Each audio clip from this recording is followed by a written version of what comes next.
And I will, since it is after 7 o'clock, I will call this meeting to order, as we do have a quorum, and just go right into the good evening. In accordance with the requirements of the open meeting law, please be advised that this meeting is being recorded and broadcast over the, it might not be being broadcast, but it might be being broadcast over the Lunenburg Public Access Channel.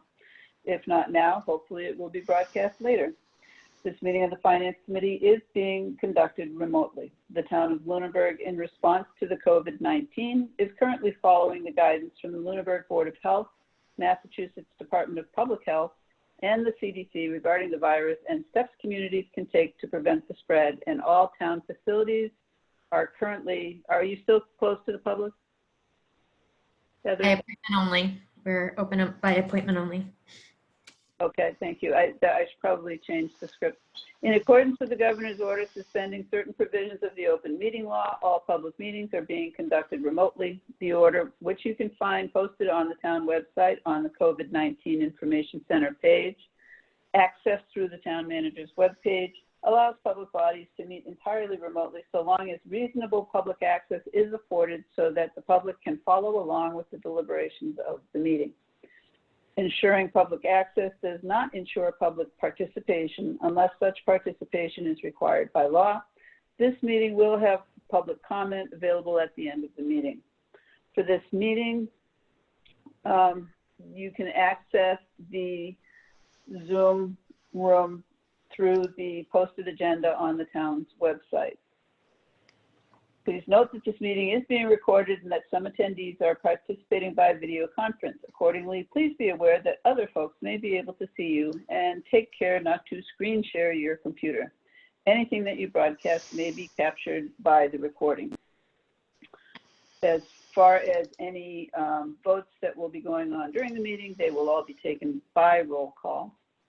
And if members wish to, I'll just skip that part. I'm not going to be unmuting any members of the Finance Committee, so if you do have any comments to make, please.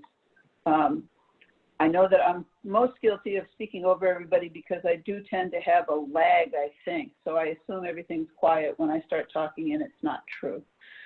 So at the end of the meeting, we will hold public comment. If you are unable to participate through the Zoom meeting but would like to send in a comment, you can send it to the email of the chair at tburchfield@lunenburgonline.com, and I'll check before the end of the meeting to see if there's anything that needs to be read from the in the way of a public comment. With that, I will go find the agenda somewhere.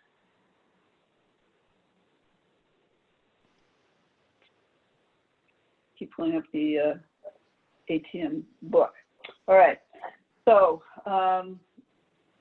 does anybody on the, I'll open it up first for the Finance Committee. If there's anybody on the Finance Committee that has a public comment not related to the agenda at this point. I will say, Heather, just to bring you up to date, I did double check, and it sounds like we're going to have a full house at the town meeting. Okay. So everybody wants a chair. Any public comment from any member of the committee? Okay. All right, let's first start with town manager and finance director reports, if there are any. No updates. Oh, we did receive our CARES Act funding. Karen reported that we received that payment today for 147 and some odd dollars. And we submitted that last Wednesday. Okay. Then with that, if there's no other financial, I'm going to assume that we have heard nothing more that would have any impact on any of our discussions related to the budget in terms of, you know, you happen to talk to somebody who said, hey, they found a pot of gold at the end of a rainbow and we don't have to worry about knocking anything else off of the budget. No, okay. Then let's move on to, before we get to the FY21 budget review minutes. We did have minutes go out today. Did everybody have a chance to look at them? Yeah. I did. Okay, It was just then for can I one have meeting. It was for April 2nd only. Right. Right, yeah. So since people have had a chance to review that, if I can have a motion on whether somebody is prepared to accept the minutes of April 2nd. I move that we accept the minutes of April 2nd as written. Second. Do I have a second? Thank you, Jay. All in favor, John, Aye. Peter, Aye. Jay, Aye. Michelle? I have to abstain. I didn't read them. Okay. And I for myself, so those meetings are approved. Moving right along. On the discussion on the FY21 budget, I think before we do that, what I'd like to do in terms of organizationally, and you're welcome to argue this point with me if you like, I'd like to go through the warrant article review and find any deferred articles that we're ready to vote on. I was mostly looking for, especially those things that we agreed to go into the consent calendar. It would probably be helpful for the town moderator to be able to say that we had voted to recommend approval or we had no recommendation on particular warrant articles when moving those things into the consent calendar. And those items, in particular, if we start with warrant article number 4. Yeah. Okay. Warrant article number 4 was an FY budgeted. Let's see, a budget adjustment of which there is none. So at this point, the motion is going to be to pass it over. Is that correct, Madam Town Manager? Yes, it is. Okay. All right. So since it's going to be passed over because there are none. So if in that situation, I guess what I'm looking for is a motion to recommend approval to pass over.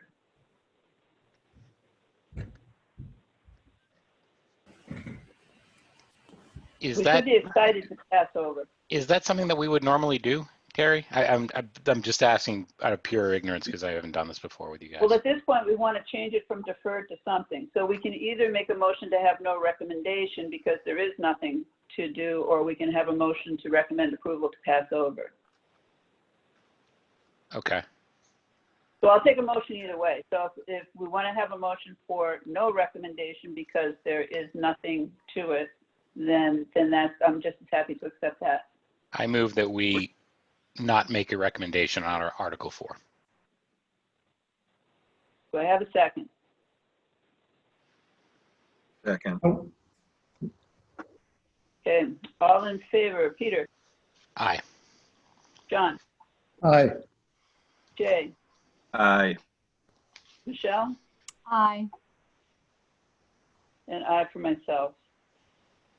The next article was Article 6, which was the article to transfer, oh, nope, we're not doing anything with 6, that's capital plan, I'm sorry. Yep. Article 8, Mhm. which was stabilization, so we're not doing anything with that one. Article 9 was to move to pass over Article 9, which was the Sewer Commission Sewer Enterprise. And there aren't any amendments needed to the sewer enterprise budget. So I guess in that one, I would also accept a recommendation to either pass, either no recommendation or recommend to approve, pass over. I move that we recommend to approve Article 9. I will excuse me. second. Excuse me. No, this was a passover. I apologize. This is a pass over. I recommend, I would like to modify my motion to not have a recommendation for Article 9. Second. All in favor, Peter, Yes. John, Aye. Jay, Aye. Michelle, Aye. and I for myself. And then the last one was streetlights. So I'm sure that I'm not prepared to take action on that one yet. So I think that should have all of our deferreds in there other than the ones that are going to be being brought up. Is that correct? Yes. Thank you. Yep. Okay, so I think what I want to start with at this point is to take another look at, in terms of the budget review and in terms of, and I'd like to also take with that the budget review and the capital plan and the street light articles almost all together, just to have some discussion around where we want to go with that. And I just want to start by saying that at this point, because there is so much we do not know right now and we're not learning anymore, I think given that the budget was presented in such a way to accommodate a 10% reduction in state aid and that there continues to be concern about what that amount might end up being, I guess what I'm looking for is if we were to have a 20% reduction in state aid, we'd be looking at 1.86 million. And right now we're at about $1 million that we're safe with. And trying to find every possible source to put into the stabilization fund that is not already allocated would be one thing that I'd like to look at. I would also, at this point, recommend that the streetlights be deferred to November, because it sounds like from Tuesday night that even if it is deferred, that if it was passed at that time, there still should be time to take action on it if any action was going to be available to be taken. And I'd like to look at, in terms of the capital plan, those items that if they're not passed at town meeting would create a burden to the town in terms of, again, I know we've talked about the culvert being an issue, and I would think at this point I would also ask for a recommendation from the town manager in terms of those things that cannot or should not be deferred at this time. That's where I want to go. I'd like to hear from anybody else on the finance committee about how you'd like to approach it. Peter. I generally agree with everything you just said. I do have one question though, and this is really just sort of a, well, I want to say it's procedural. My question is the stabilization fund the right place to put this money? And I understand that in 2021, we've got the Board of Selectmen now has some authority and the ability to use the stabilization fund. It's not clear to me what the time horizon is associated with that legislation. Should we be looking at potentially putting this into a reserve fund rather than a stabilization fund? Town manager or Karen, Heather or Karen? I would still think the appropriate place is stabilization. And because the reserve fund would be within the actual operating budget and would be part of raise and appropriation. Pardon me?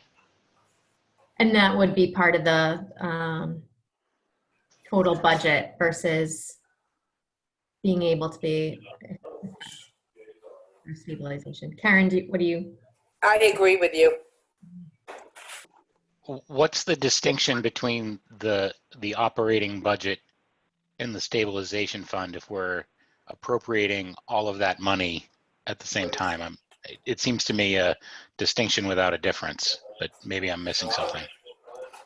Are you talking about appropriating our free cash into the stabilization fund?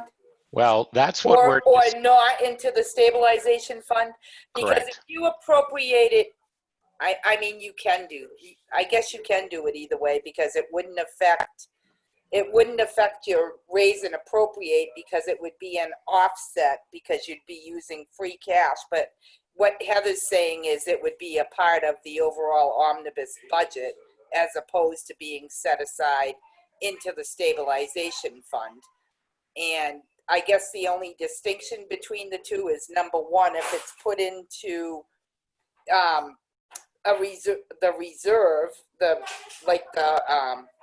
if it's put into the reserve fund and not into the stabilization fund, you're not going to earn any interest on that money from the time that it's put in until the time that it's appropriated.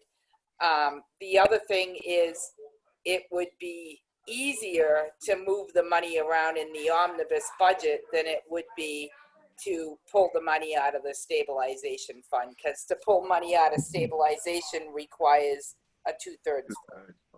Well, that's under normal circumstances, which is why I asked. But and I think that if we were operating under so-called normal circumstances within the context of a pandemic, I would think that we would want the flexibility that the reserve fund provides, given the unknown expenses that we're going to run into, particularly in the calendar third quarter as we do back to school and those kinds of things.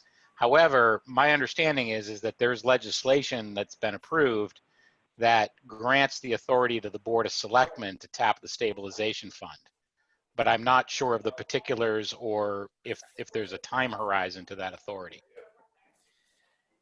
That was just recently adopted, and to be totally honest with you, Peter, I'm not sure on the specifics of that, but my understanding of that is more, I mean, I know it can be used for FY21 expenditures, but I would think that if the town is having this town meeting and we're actually voting a budget at this time, that and I'm just speaking for myself right now, but I can't imagine that the selectmen would use that authority until we have the special town.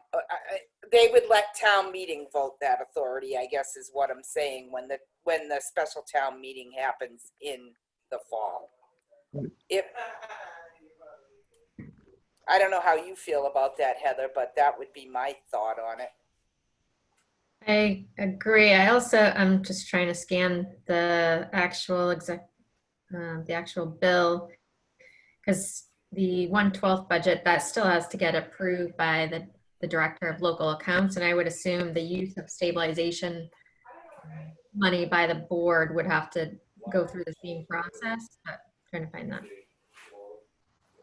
Okay, so, but basically, the question then becomes, if it's put into a reserve account instead of a stabilization fund, then we would still have access to it within the FY21 budget, and the procedure for transferring it from reserve to another budget department would be what?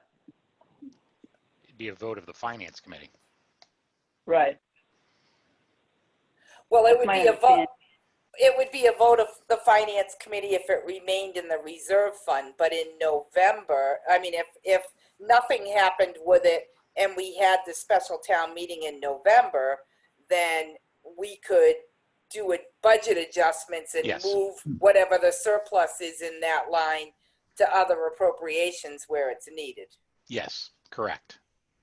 Correct. So in My- terms, I'm sorry, go ahead, Peter. My reason for raising this issue is, and I hope I'm off base on this, but the reality of the situation right now is that the Department of Elementary and Secondary Education has not released guidance for reopening of schools in the fall. The guidance that is out right now, which was reported as guidance for the fall on local TV stations this week, is extremely restrictive, which is why, for example, and it was for like summer programs, summer school, special education, that sort of thing, which is why the school committee recently voted to not do their summer programs this summer, because it just was going to be unworkable, basically. We haven't seen the guidance for the reopening of schools, but if you were to follow the trend that we're seeing from DESE, in all likelihood, we're looking at an awful lot of personal protective equipment. We're looking at staggered attendance. We're looking at additional busing. We're looking at renegotiating with teachers to figure out who's working when, and childcare, and all kinds of other issues that have not been accounted for by the town or the school department. And meanwhile, we don't have any indication from the state or the federal government as to how any of this is going to get paid for. However, we do have a letter from the Commissioner of Education from a couple of weeks ago that says local governments pretty much need to plan to pick up the tab for the additional expenses. Now, I know a lot of this is going to get worked out in the next couple of months, but it might not. And some of it might not ever. And so I think what we need to be thinking about is what gives us the greatest flexibility through the months of July, August, and September to be able to run our local government and our school department in a way that we can respond to needs that emerge pretty quickly. If this DESE guidance doesn't come out till July 15th, let's say, which is a possibility, I mean, they work at their own timeline, we have a month and a half to respond, less than that, 5 to 6 weeks. And so we need to be able to give ourselves flexibility when it comes to money. And that's just what I'm leaning into. And to whatever extent possible we can, I think we need to give that proper consideration. Yeah, no, I hear that. Heather? I was just going to say, so for all those unbudgeted expenses, those are all eligible for CARES Act reimbursement. And so we'll, minus the 147 that we just submitted, we have those funds to also rely on. And I believe, and Karen can add to this. And is that money reserved for us? Excuse me. Yes. So we're up to that million or whatever that's basically a reserve for CARES? Each town was given an allotment based on what the state received. So every town knows their amount, what they're eligible for. Okay, that's helpful. Well, and the school has funds as well. I mean, my understanding is that they have $198,000 that they can use for any of those COVID-related expenses as well. So, I mean, there is a pot of money out there, and my other thought would be that even if we didn't put that free cash into a reserve fund, and we did put it into the stabilization fund, as long as we vote a budget on Saturday, then we don't have to do the 1/12 budgeting, and whatever monies are in those appropriations are available to be spent if they need to be. So we can drain those accounts and replenish them if need be. Correct. Okay, fair point. Fair point. Okay, and then also just to clarify, okay, so say if it was in the stabilization as opposed to the reserve account, and for some reason, which, gee, I can't possibly foresee, we don't have a November meeting because we don't know when the second spike is supposed to come. So say, for example, in that situation, which is the better plan for us, to have it in stabilization or to have it in reserve? Knowing that we can have a special town meeting anytime. I mean, it doesn't have to be, if we can't have it in November, that's not to say we can't have it in January. Well, I don't know what's going to happen with COVID and spikes and that sort of thing, but before we can get our tax rate certified for FY21, we'll have to have a meeting, and that well, depending on what happens with COVID, but that has to occur. Typically, we're getting our tax rate certified in December, so that meeting has to occur before we get the rate certified. So I would definitely say that if all goes well, and we're able to hold a special town meeting, that we would in fact be doing that in the fall before that December date for recap purposes. Okay. Heather, your hand's still up? I was just going to add, as an observation, all the special legislation that's passed has provided towns more flexibility. And so I foresee, that occurring in the fall again, if, towns are having trouble having their special town meeting, they're going to be pressured to create more flexibility in how we're going to address that and how to set our tax rates. But that's just my own observation. And there was a previous special legislation that passed that we can amortize the deficits. I think it was over 3 years. So we can, related to COVID-19. Right, so if we end up running added, we can run into a deficit situation and operate and then just have to pay that back.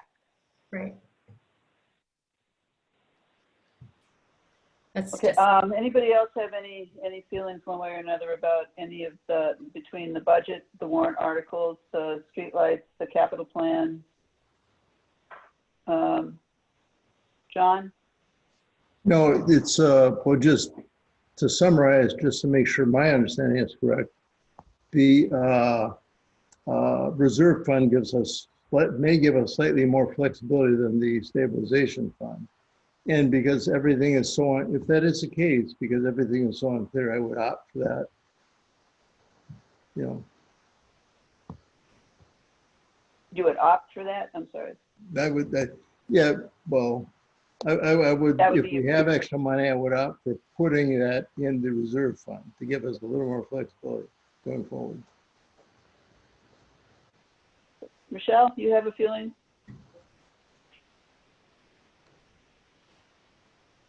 Yeah, I can definitely appreciate the need to be flexible at this point in time. I think it's a slight difference. I think that the state legislation has given us a lot of flexibility, and I believe they will in the future as well. So it does make sense to just put it into the reserve account in the budget to have more flexibility. As for the capital plan, I do think it's worth really looking at that and seeing if we can defer, seeing what we can defer, because I'm looking at the list and I really do think that there's a lot that can be deferred, but I don't know all the details. I don't know all the nuts and bolts of the requirements. But certainly I do think that's worth having a discussion and being prepared going into town meeting to have a full thought on that as a committee. John?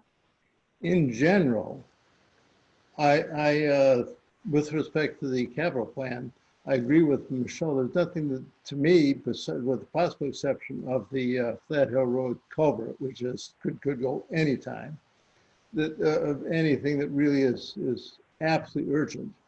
So I think we can, in fact, postpone the expenditures as long as we really care to. I know that most of the news articles I read talk about the prospect of low inflation for the next couple of years at least, and stagnant economy, and so and low interest rates. So I don't think that we'll pay a price in dramatically higher costs to buy the capital equipment if we wait for a year or so. My opinion. Okay.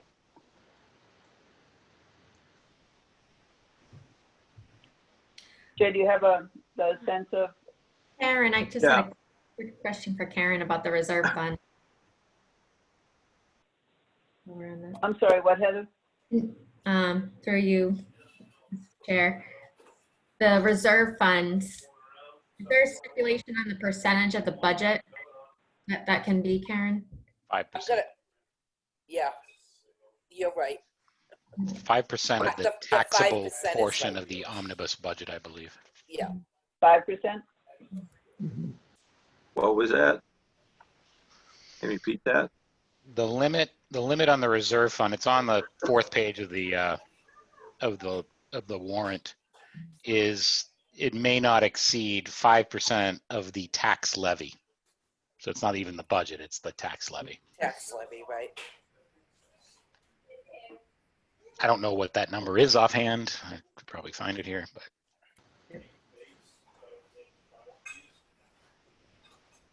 Well, I would support having the flexibility with the reserve fund. The concern with putting in stabilization is having to get that two out. What happens if we get a second wave of this coronavirus and it makes people uncomfortable to attend a meeting to be able to get a 2/3 vote? I would consider putting something in the reserve versus stabilization. And I would also support deferring on the capital plan until the fall town meeting, because once the money's spent, you can't get it back. And where we don't know what our financial situation is going to be, I would err on the side of being conservative. Could I just ask one more procedural question? Yes. Let's assume that we don't need this money and that we get state aid that's falls somewhere under that 10% cut number, and we can put all this money back into the capital plan. Is there any, I mean, I understand that one is a vote of the finance committee for the reserve fund. For the foreseeable future, it would be a vote of the Board of Selectmen at a minimum for the stabilization fund. But is there anything preventing transferring that money back into a capital plan? That would have to be a town meeting vote to do that, right? To put for the capital portion? Yes. That's true even if it's in a reserve? Either way, Mhm. doesn't matter.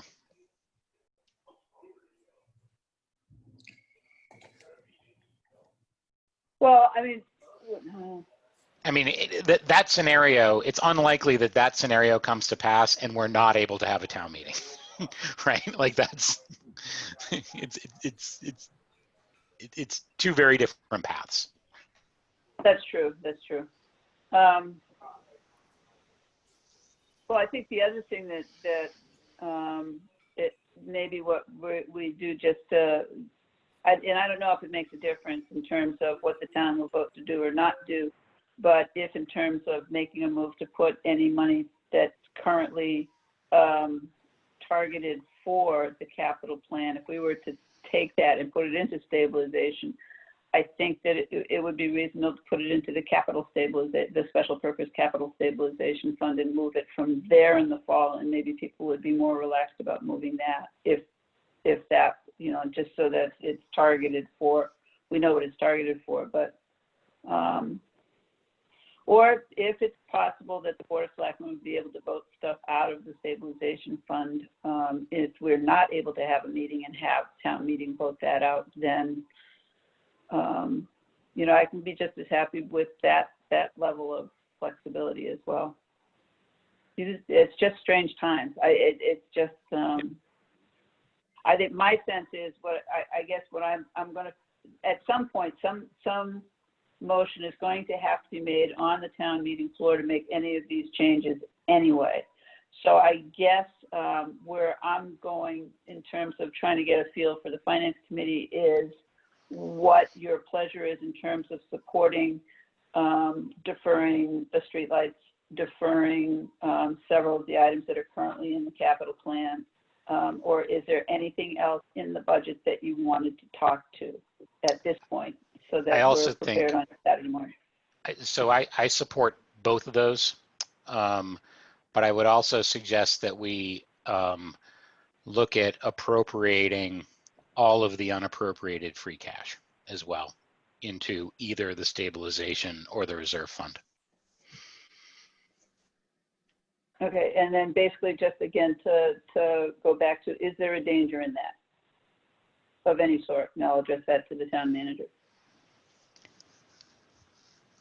No, it will just reduce the amount of free cash that's certified in the fall for the following year's capital plan and other purposes such as stabilization and OPEB. But if it's already in the stabilization fund, then we might not need to have a transfer to stabilization anyway because we've potentially perked it. Would that be correct, or a way to look at it? That we might be above the 5% or in a good position anyway because we put it in there early. Yeah, I think in the long term, we're going to have to explain the plan as far as before our bond rating agencies and everything, what our plan is, if we're gonna take money in or put money in or take money out. So I think that all needs to be documented. We're going to have to put flags on all this. You know, the free cash we're not spending on capital, the stuff we're going to not, you know, instead of not appropriating, appropriate, put wherever we're going to put it. In the event we don't need it, we're going to have to look at those flags and say, okay, let's go put it back to where we originally intended. You know, if things are looking good in November, we could appropriate those dollars, as Terry suggested, in advance and, you know, preempt the free cash process for next year. You know, and there's no, we don't have a policy that says not to appropriate a certain amount of free cash, to my knowledge. No, I just want to make sure that we have whatever we need to have available over the course of the year without having to cut back any. I mean, I just don't want to trim the budget that's actually already on the table to be presented, and that would be the only way to offer any additional help with that, or an additional path to the 1.8 million, if indeed we are worried about a 20%. At this point, I mean, I'm still comfortable with the 10. That's me, but if it's possible to get it more towards the 1.5, 1.6, I think other people might be more comfortable with those numbers. I'd add that in the last 10 days, because of stipulations for teachers' contracts around the Commonwealth, most of which require that pink slips be issued before the 15th of June. A number of communities have pink slipped teachers based on a 20% number. So we would not be alone in pursuing this conservative approach. We're fortunate in that if we manage to pull this off, we're not going to have to see the reductions in staff that some of those communities are looking at.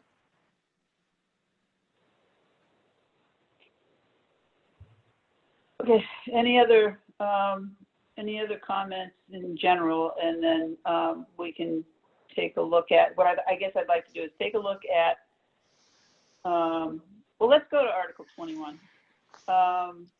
In terms of the streetlights, is there a general consensus that as of right now, we would make a recommendation to not recommend approval of Article 21 at this time for the streetlights?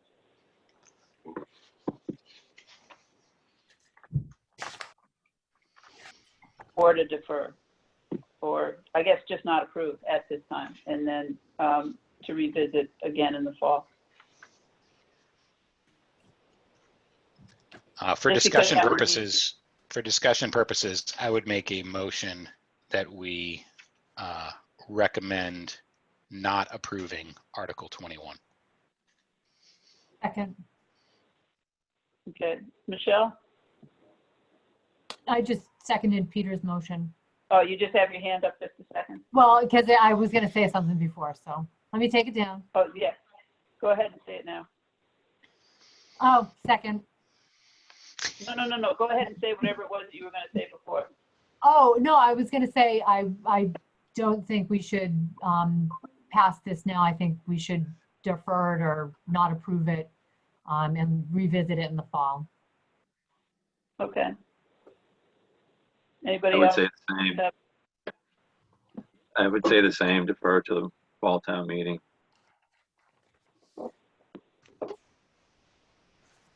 Peter?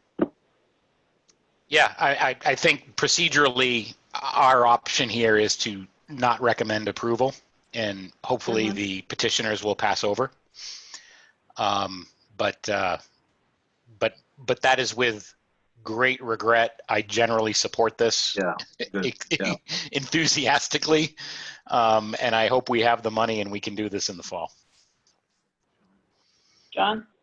Yeah, for what it's worth, there are two John Henshaws here, in that John Henshaw voters supports this unequivocally. I think it's a wonderful suggestion. Streetlights are a wonderful suggestion, but my role as a FinCom, just, I really think we need to husband as many resources as we can until something clarifies. Actually, I will say that, gee, John, maybe you remember this too. I remember the streetlights being discussed, I don't know, what was it, 7, 8 years ago? They were trying to get the cost on the streetlights. All right, so then with that said, unless anyone has further comments, then I'll take a vote on the recommendation to not recommend approval, or not recommend approval. Peter, Yes. John, Yes, Jay, Yes. Michelle, Yes. and yes for myself. So we are not recommending approval of Article 21.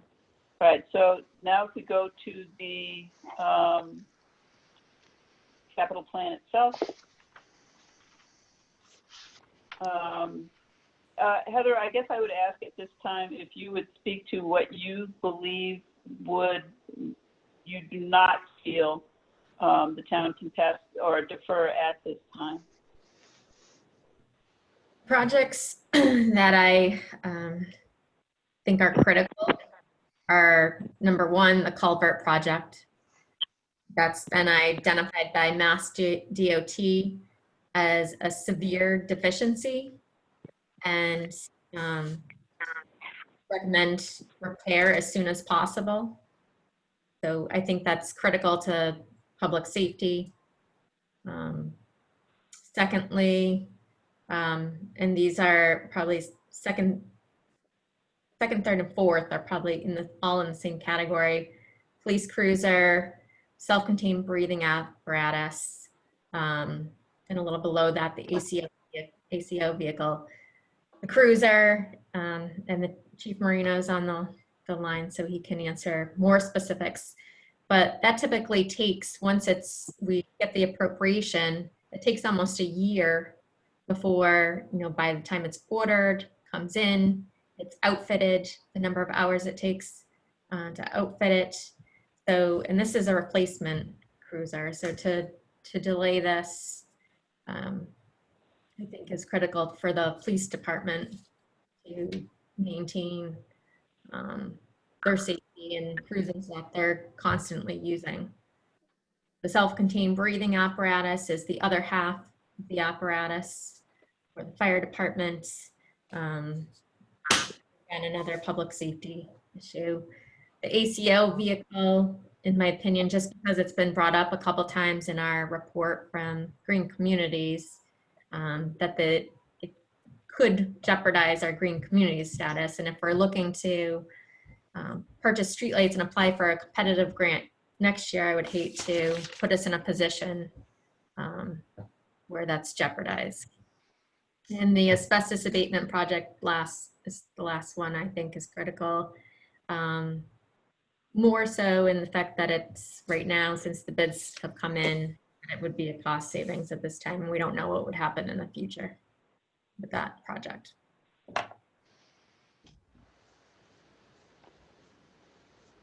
Good. Comments from anyone? Michelle? What is the risk, if any, of waiting until fall town meeting to revisit those? So obviously for the cruiser, delaying it delays when that's available.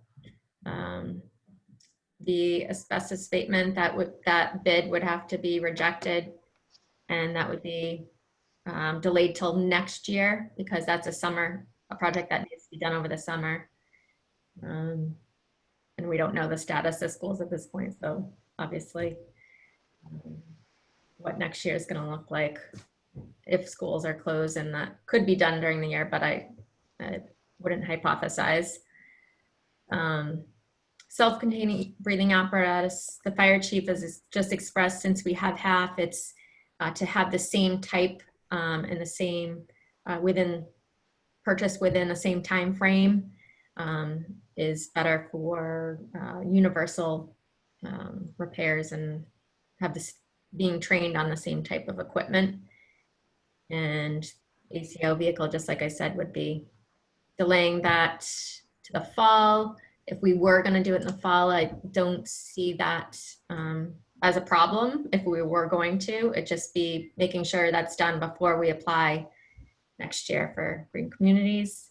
But the culvert repair is top of the list, I think. I think we need to act on that.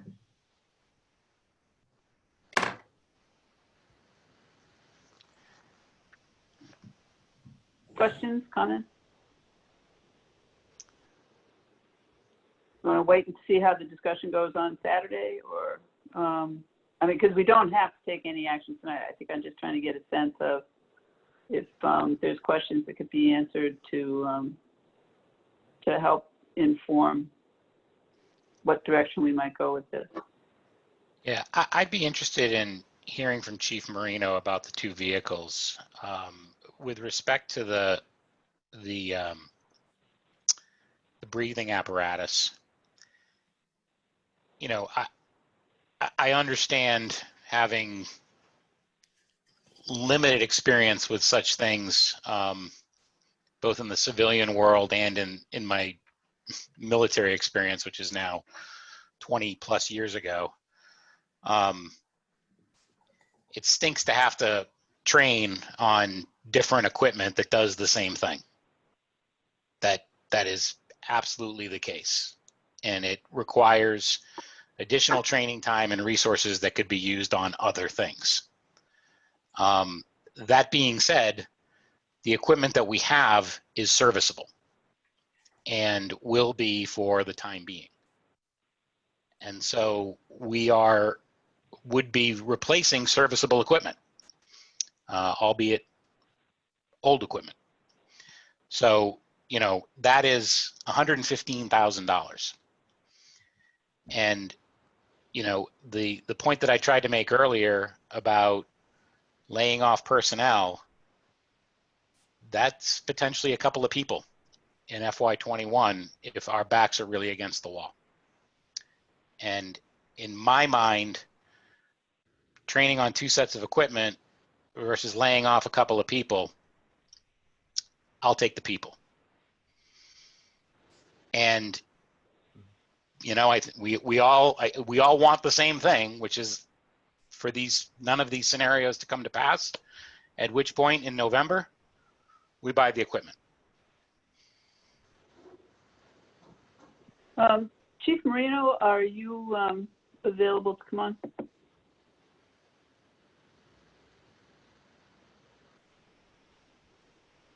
Yep. I'm here. Hi, Chief. Hey, why? I assume you heard the question related to the vehicle? I did, yes. Okay. Actually, I got to make a correction. I probably confused the town manager as well. We already deferred one vehicle that was going to replace the K9 car, so that one, we can push that one out a little bit. The second vehicle is to cover the three cars that we have in the academy right now. I don't have a car for them. They're coming out in July. I submitted this plan. I have a plan, a cruiser replacement plan, but an assignment plan that I provided the capital planning committee some time ago that shows who's assigned to what car and so on and so forth. We have an officer right now who's using a car that's got upwards of 150,000 miles on it. That officer will go into this car if the town elects to buy it as well. As the town manager said, the process is lengthy. Particularly this past year, I waited 11 months to get the last cars. That's because they were gearing up to do the hybrids. I imagine with this COVID-19 issue that there's going to be probably a similar delay And then after 11 months, then you got to start building them. So, I mean, even if you do approve this car, I've got to get it done quickly, which actually the timing is good because I'll be retiring in July, so I'll have much more time to do these things. But that's why I'm asking for that car. I've already deferred tasers, portable radios, and bulletproof vests at a cost of about, I believe, $80,000, in addition to another car that I've deferred. This one here is if you can see your way to it, I think it's going to be necessary to keep us going. Peter? I just want to make sure I understand. And I don't know the back history with the K9 vehicle, so if that's relevant, let's discuss this. But we've deferred one vehicle from the original January capital plan, which what was explained to us is that was sort of attached to the regular increase that we're doing for staffing, where we're adding people.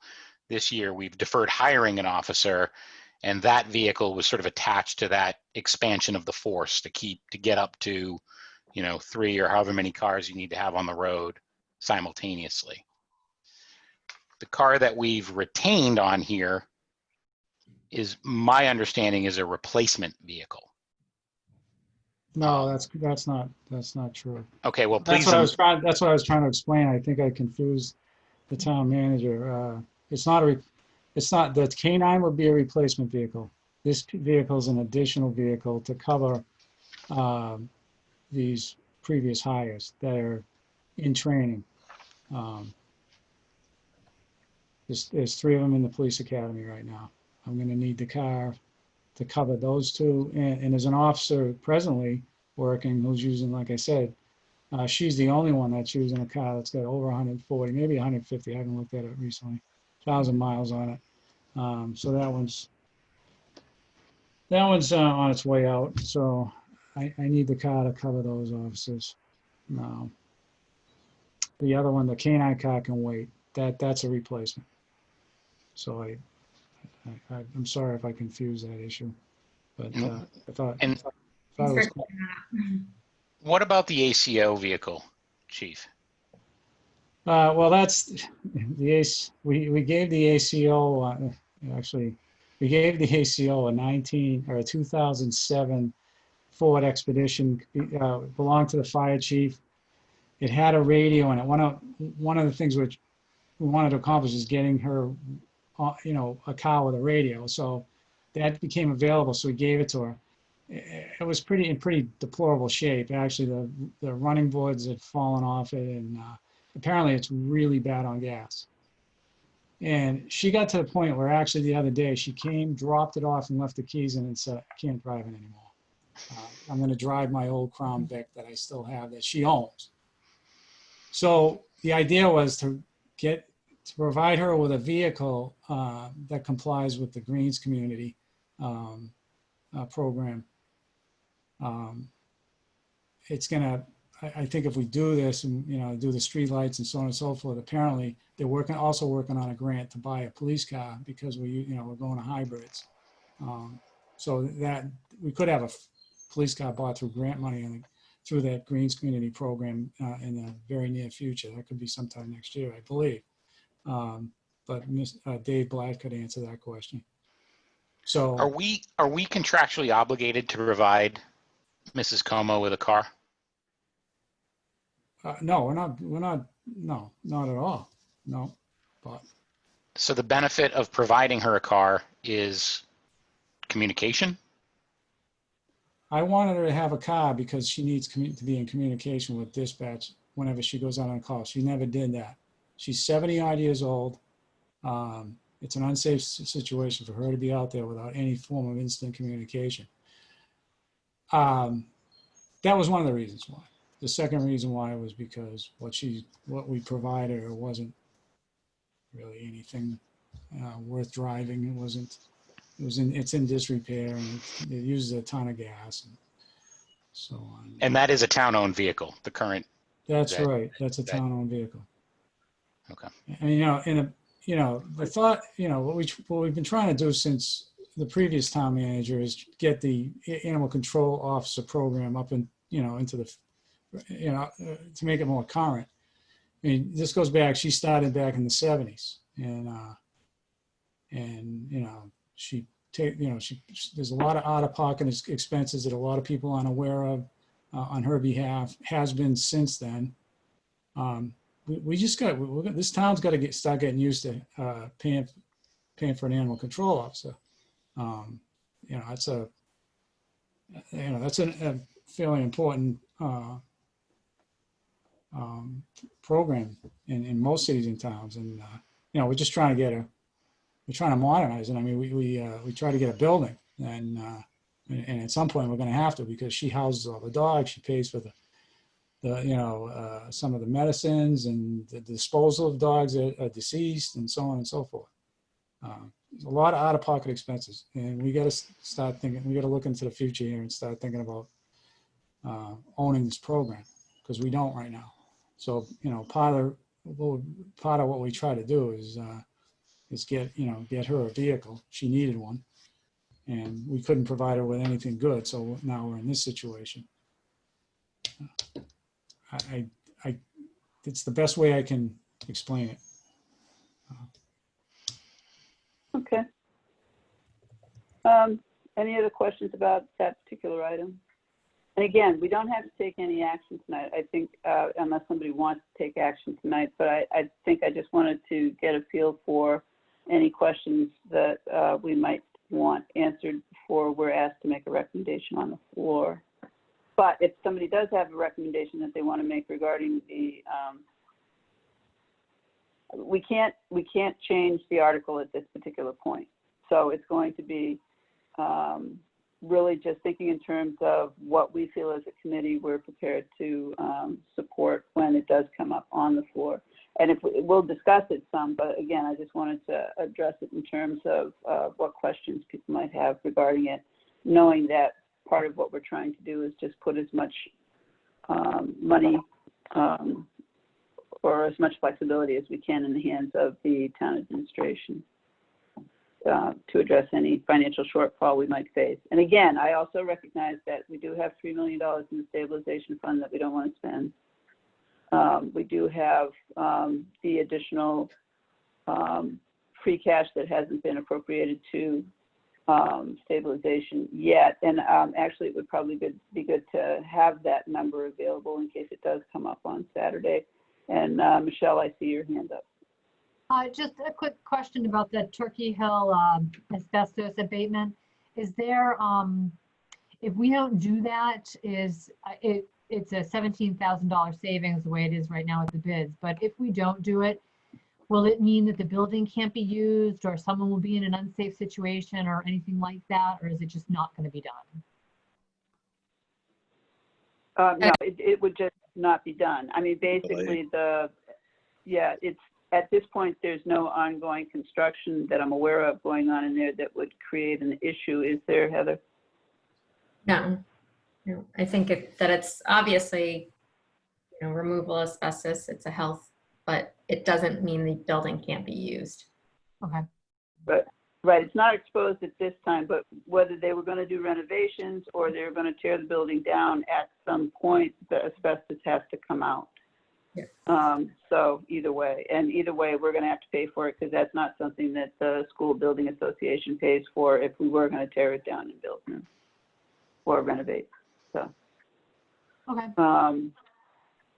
Yeah, basically it's a cost that it's the $17,000 potential loss of that opportunity to save that money that would be the driver here in terms of time, and knowing that it can't be put out to bid again. Although, hopefully the building will not be closed this fall. But basically that it's the best time to do any of that work is during the summer when there are not students in the building. Then it puts it off until next May, a decision about that. So those are the concerns there. Any I'd other like- comments? Oh, I just want I'm to add real quickly to that, just as a thought. If, just something to think about, if it's something that has to be done, it will just eventually have to be done, then it's either, in my mind, it'll be this year or next year, but you probably can't put it off much more past that. Right. Right. I'm sorry, Peter? Yeah, I would also, just for perspective, and I think you guys know this, this is part of a multi-year abatement project that's been going on for a number of years, I believe. And this, I believe, is the last year of Yeah, I that, think it's the of fifth that year. project. Yeah. It is. Just for discussion purposes, just to move along the conversation, I just want to gauge kind of where the board is at, because I'm following Terry's lead here and thinking that at some point, first of all, I believe the omnibus budget comes up before the capital plan, right? Yes. So we're going to need, when we're looking at the capital plan, an idea of what we want to do. We're going to need, when we're looking at the budget, an idea of what we're going to want to do with the capital plan if we're looking to put dollars from this and unappropriated free cash into the omnibus budget. Or we're going to have to reopen the budget if we cut from the capital plan. The capital plan is first. Yeah. It is, okay. Yeah. All right, thank you. Thank you. Thank you for correcting me. My inclination here is to support the culvert and the marked cruiser, and to defer the remainder of the capital plan and appropriate whatever that delta is, approximately $470,000 to the reserve fund.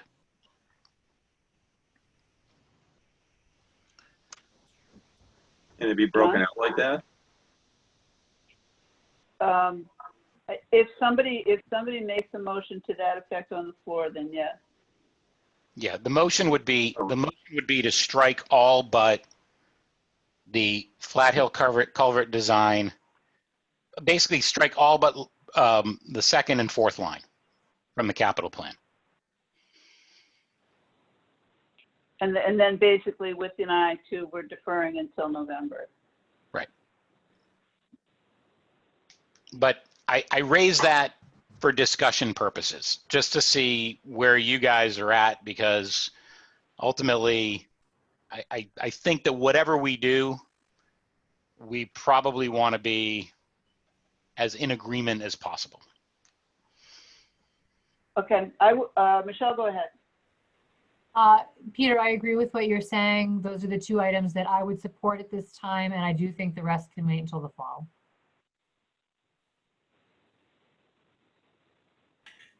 Anybody else want to chime in? Because basically, I mean, I can support that. And I did basically, yeah, I don't know if I feel strongly about it, but I can support that. John? I can support that as well. I really like the notion of the self-contained breathing apparatus as well, just because it speaks to public safety, it speaks to a little more efficient use of resources in the town. That's the only thing I would add to it. But go ahead. Jay?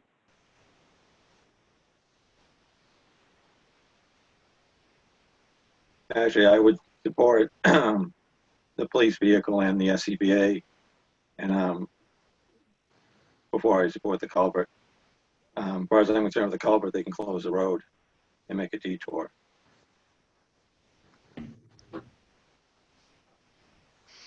The problem is when that thing collapses and there's a vehicle on it. Well, as I say, close the road. No, I mean, when there's a vehicle traveling on it and the thing collapses and a family goes into that hole. Yeah, what I'm saying, if it's that much of an issue, close the road, Oh, I see. Okay. close the bridge. I live in that part of town, and there's not much difference between going out Reservoir Road or going out Flat Hill to Burbage. It's the same time. So closing the bridge would not be a huge inconvenience to a lot of people. Oh, I'm sure we'd hear And about it would it. be temporary.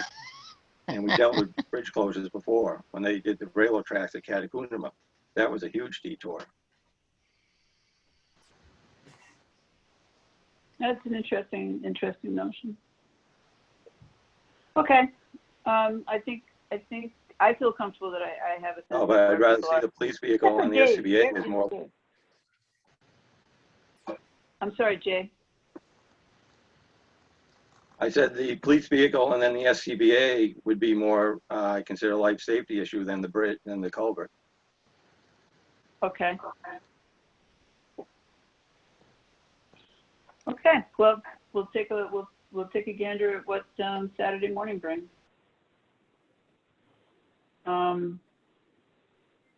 What is the, Michelle? I'm what sorry, is, Peter. Michelle, let me go oh, to I'm Michelle sorry. for. Pardon me. I Yeah. apologize. No, that's okay. Just a technical question. Now, the DOT marked it as a severe deficiency. Yeah. What's the ramification of that? Is there a financial impact from, like, what does that mean? Is it just a statement that it's severely deficient, or is there some type of financial ramification because of that designation? I think, and essentially it's putting the town on notice that they need Yeah. They need to do replace it. something. Mhm. That's why they do bridge inspections and culvert inspections. Well, I think that the question also just goes to a question of whether or not that presents any kind of a liability on the part of the town if we do not address it as a deficient, something that's been recognized as deficient. I think the statement can say, yeah, I mean, the town is liable in many instances with road situations. If we're aware of something, there's always that possibility. Okay. Litigation. Peter. Was that project included in the submission to the legislature for the capital bond bill? No. It was not. Okay. Didn't fit the profile. These the same projects that were submitted back in, I think, January timeframe, just given the short window that we were given. Okay. I just had another just factual question. What is the number for the unappropriated free cash right now?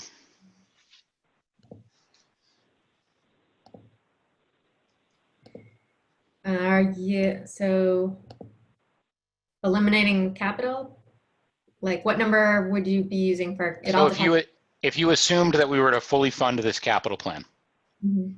what's left over for free cash? And what about the stabilization amount?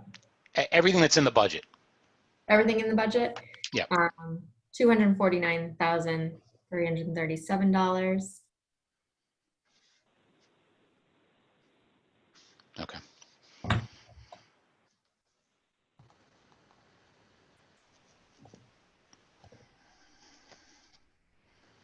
Okay, so then basically if we played it out so that we're talking 450 and 250, then we're talking about potentially 700,000. So, Bumping up on that 20% number. right. And then basically just cross our fingers for the fall and toes. Heather, what is the procedure for appropriating that unappropriated free cash? Is it just a matter of amending either the stabilization or the reserve fund line? Yes. So, right. So where would you be looking to deposit it into? My thinking right now, is the reserve fund. I think that's where most of us were leaning, but I think, stabilization or reserve. So if it were the reserve, the budget would have to be amended, Right. and that comes after the capital plan. So whatever happens with the capital plan would determine the amount of available free cash. And Then we would just amend that. We would just amend the reserve fund line. Right. Okay. Michelle? Oh, yeah, Let me that was put my just for, hand down. She's just always pressing that button. Sorry. I try to do the right thing. look at all that attention. Michelle's one of those people that follows the rules. Exactly. She is the only one that does. Well, John does too, but he uses a different hand, and I have to get him quick because it disappears after a minute. Clapper. Okay. All right. So unless there's any more to discuss on these items at this time, I feel pretty comfortable with where we are or how we're thinking for Saturday. So I think I'd like to move on so we can talk about the debt group. And Peter has something that okay, so I'm going to give you the hosting, Peter. I'm not going to give you the hosting. Do I have the hosting? You are the I host. do. Okay. How do I get rid of it? You're gonna click on over Peter's name where it says more. Oh. Okay. Thank you. Welcome. Peter, you have to promise to give that. Promise I won't abuse it. Yeah, well, we don't want to see pictures of your vacation. So.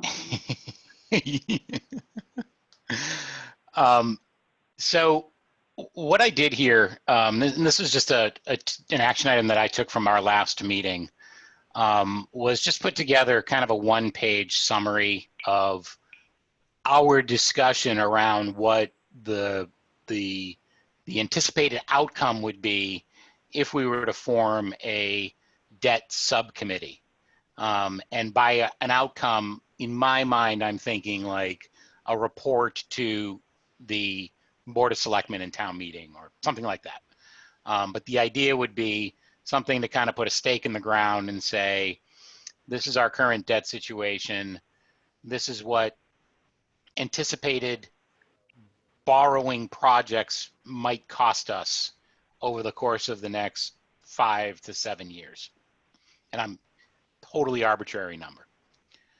And so these are just basically 4 things that I think we would want to look at. The first would be go to whomever the prevailing authority is on projects that we can see potentially arising down the road. Some of these are obviously in different stages of formulation. The TC Passios one probably being the furthest along. And just get a ballpark of the anticipated cost and time of the project. We want to talk about the primary school project. We would be looking for some kind of stab, perhaps from the Board of Selectmen. Turkey Hill Elementary from the superintendent. 635 Mass Ave, maybe the Chiefs. And just strictly ballpark these numbers, but it gives us a place to begin, knowing that none of them will be accurate in the end, but good to kind of begin how we're going to gauge this thing. The second thing would be to examine the effects of these projects on either the operating budget, if it was non-excluded borrowing, or tax bills, if it was excluded borrowing.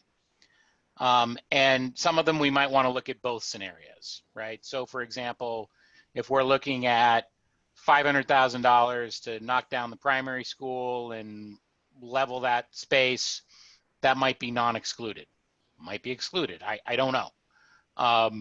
But we need to think versus a TC Passios project, a Turkey Hill project those are invariably going to be excluded projects. Examine the effects of potential borrowing on bond ratings and the costs of future borrowing. I think that, given the comments of the chairman of the Federal Reserve this week, there's some level of stability that we can expect in terms of borrowing costs over the next 2.5 to 3 years. But I think that we should probably look at a range of borrowing costs, perhaps over the last 10 years, just to kind of help us, anticipating the fact that we're probably going to run into an inflationary period in the out years. This would probably require us to have a conversation with our financial advisors when it comes to the people who do our audits and stuff like that. But ideally, be able to say, okay, as we're looking at retiring debts in the next 3 to 4 years, if we do a $14 million project on TC Passios, this is what's actually going to happen to the tax rate. And then add to that whatever project beyond that, and here's some ideas of what a tax bill might look like at an average property value. And then finally, examine current fiscal policy in light of the above items. Do any or all of this, or at what, is there a threshold at which we exceed our own fiscal policies? And does that become something to limit our behavior, or do we need to look at revising the policies themselves? So anyway, this was my thought process. What I intentionally excluded, and it's unfortunate that he's not here tonight, but I do think we could discuss whether to include this in the project or not, is Dave Passio's idea of doing, debt exclusions exclusively for capital. So every year that we invest in capital, instead of funding that from free cash, we fund that from a 1-year debt exclusion that we basically pay off on a 1-year note or something like that. But make capital outside of the levy limit, essentially. I didn't include that in here because I think a strict interpretation of Dave's idea, it's not really debt. It's a different funding source. And so I think it's worth discussion, but I didn't think it belonged in this project. Okay, just one of the other things, and I'm not sure if you're just going at it a different way, was that we wanted to get a sense of was what the effect of our fiscal policy, changes to our fiscal policy would be on the debt rating. So if we didn't do OPEB and we lost, would we lose a step if we lost a level? So if we went from AA plus to AA, what would be the effect on the I can certainly add that. I remember discussing it, and I think that to a certain degree it's kind of captured in items 3 and 4, but I think we should probably explicitly state that. Yeah, I think that's usually one of the questions that come up is, well, what would happen if we didn't put money in OPEB, or what would happen? And so basically it's the opportunity cost of associated with that. That would be an interesting piece of data to get as well. I think these are good, definitely good goals or definitely good charge to subcommittee. I guess I would ask if anybody on the finance committee has any other comments or questions regarding these items before I look at you and say, okay, who wants to do it?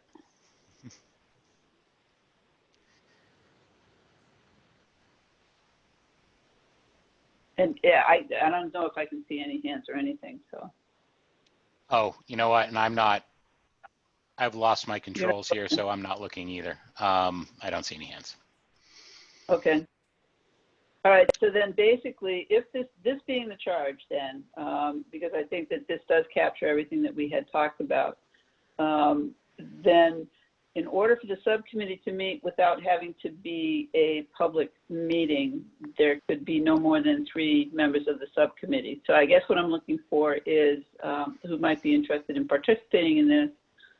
Peter, I'm going to assume that you are interested in pursuing this. I did not know if there was anybody else on the Finance Committee who's present tonight who was interested in joining that discussion. Let me say, I'm interested, but I don't have my heart set on this. This is actually going to be quite a bit of work. So that's why I'm not jumping all over it. Yeah. All right, so basically, and I know that Dave had expressed interest because he kept saying we, so I'm going to assume that he was already assuming participating. So John, Jay, or Michelle, do any of the 3 of you have any interest in joining them in addressing these? And I think, Michelle, you might have missed the initial discussion on this, but I think one of the other things that Heather was going to look into was also trying to see what the availability of the person who is our financial consultant on all of our bond issues to also make himself available to discuss any questions that this group might come up with to help with their work. So Karen was making that connection with the financial advisor. That was for me to do, and I haven't done it yet, but I that's certainly okay. We will. haven't made a committee yet. We haven't made a committee yet, so you're safe. All right, so if there is nobody else interested at this time, then I think what we could do is, would I do that? I can't do this. I can't do this right now. So, otherwise, I would be happy to participate. Although actually, once we get into the summer, I might be available to participate, and I think I would find it fun. John, the champion of spreadsheets, though, is just really helpful when it comes to this type of data analysis. So. Well, I could lend a hand, but I certainly am not. I'm increasingly unreliable because I'm trying to balance my post-employment life with what we've wanted to do all these many years in our post-employment. Sure. So I'm answering to a higher authority now. Yeah, that's fine. And I think, and maybe we wait till after town meeting's over, and then we come back and it may be that we just divvy up some of what, I don't know, well, divvy it up, come back together, and then have another group assign a subgroup at that point. I mean, we could send Dave and Peter off to, like a coffee shop somewhere, but 6 feet apart with a mask and well, see how much they can. I don't think that this is, urgent relative to all the other things that we have going on at this point. Right. I think a subcommittee of 2 is fine. I think 3 is preferable, but 2 is fine. Obviously, we're going to rely on help from Karen and her team to kind of help us figure this out, and perhaps some of our advisors as well. Ultimately, I think what we want to be able to do is assign the subcommittee with this charge, so then we're, as I said in our last meeting, basically moving forward with the authority of the Finance Committee, as limited as it is, to get the resources we need to get the information. Sounds good. No, thank you for putting all that together. That's awesome. And it's definitely a good direction to go. Then we will come back to that. And as of right now, I know that we have Peter and Dave doing that. So that's great. With that, do we have any committee reports? No committee reports. Do we have any public comment from the committee? Yeah, I do. This is not Finance Committee related, but I mentioned this at the Selectmen's meeting this week, and I think it bears repeating and perhaps a little bit more. I attended this was a crazy last couple of weeks in Lunenburg for anybody who was paying attention. We had a number of senior class events. We had the motorcade around town, which was an extraordinary event. We've had a number of milestone events in the school system, and we've had this demonstration in town on Sunday, which I was fortunate enough to be able to attend and participate in. And I thought it was just an absolutely great event. It really showed the class and thoughtfulness of a number of people in Lunenburg. And it was done so in a really appropriate and peaceful way. And I echo the comments that Mr. Jeffries made on Tuesday about the Lunenburg Police Department. I've said this in this meeting with Marino at the meeting a few months ago. You know, I think we're very fortunate in Lunenburg to have the police force that we have.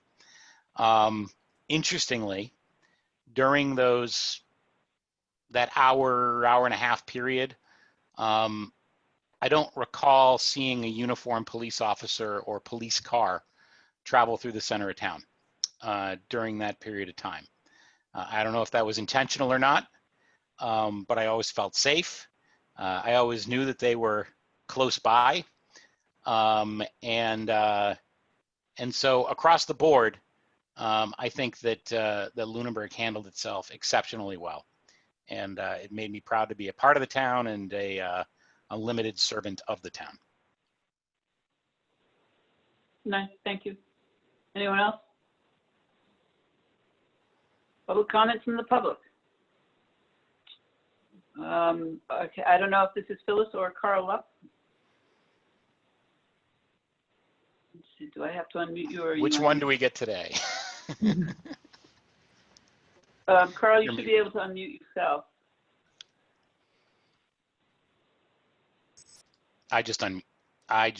I'm still. Thank you, host. okay. Oh, there we go. Okay, thank you. I forgot about the mute part. Carl Luck, 50 Sunset Lane.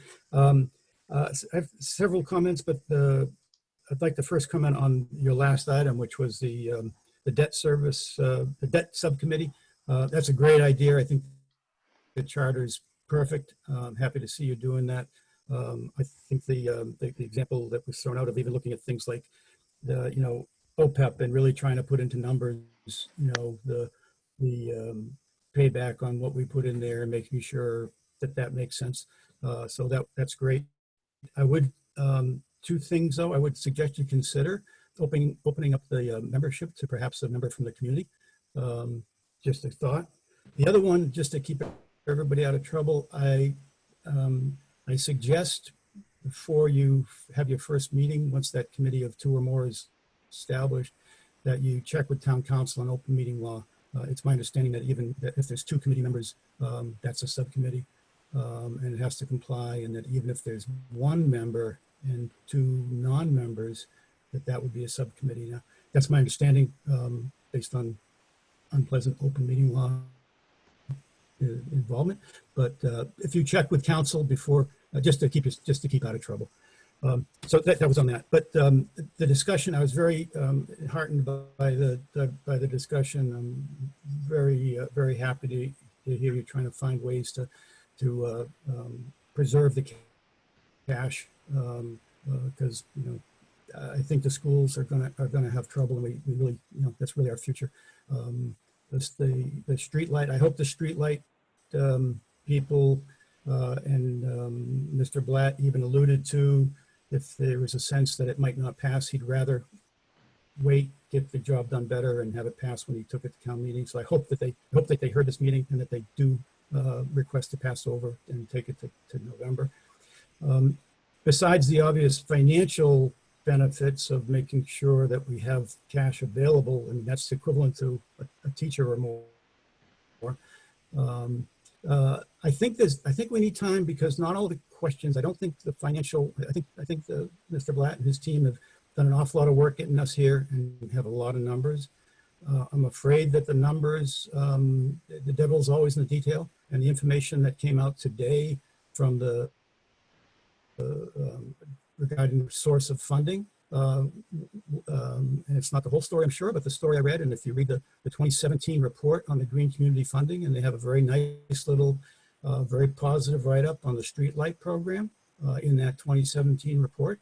But in that report, they, they're claiming success, and it's good news. But in that report, they say that the funding for streetlight replacement is only 50% of the cost, and it's only 50% of the material cost, that the town has to pay all the labor for that changeover. And I don't know what the green community is planning for that total cost for that funding, but if you take the other data point that they gave you in that report, is they gave you the total number of streetlights that have been replaced, which is like 47,000 for this program, and the total funding for that, it comes out to $113 per light. And I thought I heard much bigger numbers several months ago from the green community in terms of what the cost would be, but the assumption was it was going to be 100% funded.